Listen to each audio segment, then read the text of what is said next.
Actually, I caught your press con earlier today, Senator, when I wanted to ask you about the proliferation of online gambling. I know you and Senator Ontiveros are happy na natapos na yung Pogo, no? But of course, we heard PAOK say na they might go illegal, go underground, and we are kind of seeing that happening. On top of that, Yes. On top of that, the proliferation of online gambling, making it so easy, konektado na sa e-wallets. Ano po yung stance Yes. ninyo dito? Well, this morning I filed a bill to heavily regulate online gambling in our country. And I received a lot of reports that even our students and youngsters are now getting addicted to online gambling because it's so easy. You can actually be anywhere and go online to any of the online gambling platforms. If you have GCash, you can link your GCash to these online gambling platforms. So this morning I filed a bill to heavily regulate these online gambling platforms. How do you regulate though? When it's online, in the online space, sobrang hirap na kasi, Senator, no, i-regulate. So ano po yung salient provisions ng bill or your suggestions on how we can actually do this effectively? Some of the salient features of the bill is we are going to raise the age from 18 years old to 21 years old. We're also increasing the minimum bet. There's no minimum bet right now. So you can bet as low as 20 pesos and already go into online gambling. So we're putting 10,000 as a minimum bet and then 5,000 as the top up. We're also prohibiting linking online gaming platforms to wallets like GCash or PayMaya because it's so easy now to transfer funds from GCash to PayMaya. And we're also going to regulate advertising. They cannot advertise around schools, around areas where there are a lot of children, around government facilities. So we're also going to regulate gambling. So these are the provisions of the bill so that we will curb addiction on online gambling, especially from the young. What about sa social media platforms? Last follow-up, no? Regulating the ads there kasi ang dami kong nakukuha everyday. Minsan, accidentally napipindot ko yung ad for online gaming sites. We didn't specify that in the bill, to be honest about it. But what we specified is they cannot advertise to minors or to those people who are prohibited from doing online gambling.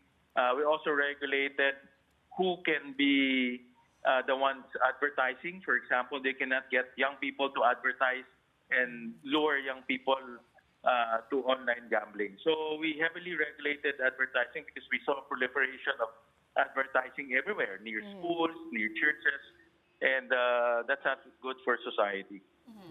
Senator, well, your bill does include penalties also for the regulatory agency. Is this PAGCOR, Senator?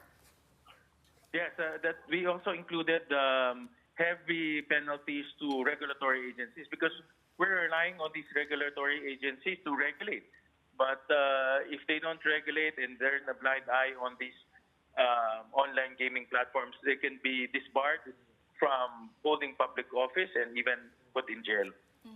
And another priority legislation you discussed earlier, Senator, was the Ginhawa Act, updating the tax code. So yung mga those earning 400,000 pesos a year ay exempted na po from income tax. Talk about the rationale behind that and the feasibility as well, Senator. Yes, this is aimed towards the middle class income earners. So right now, if you are earning 250,000, you're exempted from income tax. So we're raising that to 400,000. So that's the proposal. And then if you're earning bonuses around 90,000 right now, you're exempted also from income tax. We're raising that to 150,000. That's the proposal. We're also exempting hazard pay, overtime pay, night differential pay from income tax because the whole point of giving hazard pay is because your employment is dangerous and you need hazard pay to compensate for that danger. But government is taking away 30% of that hazard pay. So we're exempting hazard pay, overtime pay, night differential pay from income tax as well. Senator, actually in just aligning it to inflation because when TRAIN was approved in 2017, these limits were not raised anymore. And as we all know, inflation went up from 2017 all the way to this time.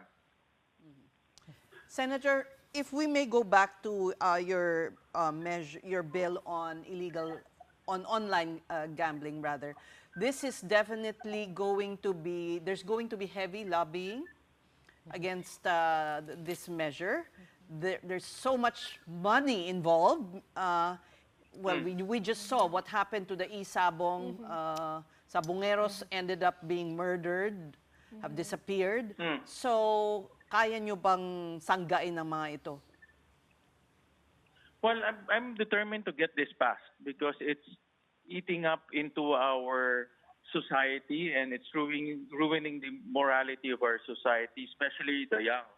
The reason why we are heavily regulating it, because I also admit that completely banning it will just turn them into underground. They will just go underground, and it will be more difficult for government to regulate if they go underground. So the most feasible and logical way is to regulate it, especially preventing the young from going into online gambling. And what lessons did we learn, no, from the POGO experience, where that exact same philosophy, kumbaga yun din yung in-apply to try to regulate and make money out of taxes. But as we can see, it resulted in a permanent ban already. Ano po yung mga takeaway ninyo from that experience that you can apply to this online gaming regulation bill? If I may add po, Well, Senator, I'm just looking, how do you determine the age of the person? It's very difficult. It will require a lot of back-end investment in, identification, then we have privacy issues pa. So it's going to be quite difficult. That's the whole point. They should invest in technology to develop a very sophisticated and accurate KYC, know your client system. Hello? Yes, Yeah, go ahead. yeah, we can hear you. So they have to develop a very sophisticated know your client system. And technology now is it's off the shelf. For example, they can use biometrics and they can cross-check that with their national ID. And the banks are actually doing this when you open an account with them. Yes. And the banks are quite, it's very sophisticated how the banks do it. So, in other words, technology is not the hindrance. The question here is investing in the right technology in order to make sure that the youth and school children are not going to these online platforms. Well, Senator, aside from the minimum age of 21, I believe there's also a minimum bet in your bill at 10,000 pesos and a minimum top-up limit of 5,000 as well. So paano po ba yun, Senator? Kumbaga 10,000 lang yung minimum na pwede nyong itaya every time? Kasi ngayon, I don't know what the number is. It Is can it be as low as 50 pesos, Kumbaga, as low as 20. para ma-filter out na yung... There's no floor. Oo eh. Oo. Okay. Go ahead, Senator. Yeah, no. What I'm saying is right now there's no floor. So as low as 20 pesos, you can already bet.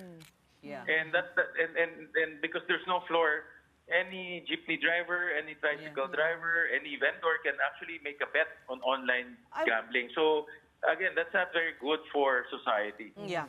Do you have statistics to back you up with studies that show, how widespread this has become and how it has affected financially these people who are not really earning so much wages? Well, to be honest, Seth, the only research that we have right now are from the schools. They actually sent us a petition together with their research that they have evidence that high school students are going into these online gambling platforms. So because the schools got alarmed, they sent me this research in their petition.